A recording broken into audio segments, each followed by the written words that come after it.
তো কালকের ব্লগটা শেষ করিনি, ভাবলাম আজকে সকালবেলা কন্টিনিউ করে দেখে শেষ করবো। তো আজকে ব্রেকফাস্টে খাচ্ছি আলু পরোটা আর চা।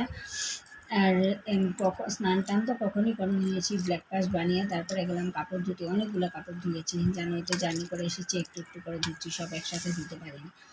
তো এখন খাচ্ছি, খেয়ে তারপরে আজকের ব্লগটাকে এখানে শেষ করছি। তারপর দুপুর থেকে আবার নতুন ব্লগ চালু করবো। তো তোমরা সবাই ভালো থেকো, সুস্থ থেকো। তো tata, bye bye, take care. এই ব্লগ করে ছাড়। তো আজকে দুপুরের লাঞ্চে মানে কী কী রান্না করছি দেখা, এখানে তিতা করলা কেটেছি বা উঠছে, তিতা করলা ভাজা করবো আলু দিয়ে, ভেন্ডি দিয়ে, এখন আছে রুই মাছের চচ্চড়ি হচ্ছে, আলু ভেন্ডি দিয়ে, মাছ দিয়ে চলবে। এই হচ্ছে আজকে লাঞ্চের ডিনার মেনু। তো চলো ব্লগটা দেখতে থাকো আর সঙ্গে থাকো। কী কী রান্না করলাম দেখা, এখানে হচ্ছে ভেন্ডি চচ্চড়ি, এখানে হচ্ছে বেগুন দিয়ে, মাছ দিয়ে।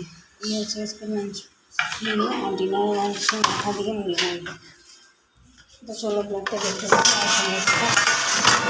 আজকে সিম্পল খাওয়া।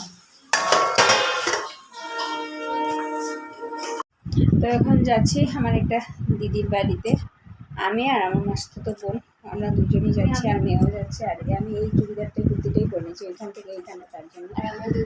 তো চলো ব্লগটা দেখতে থাকো আর সঙ্গে থাকো।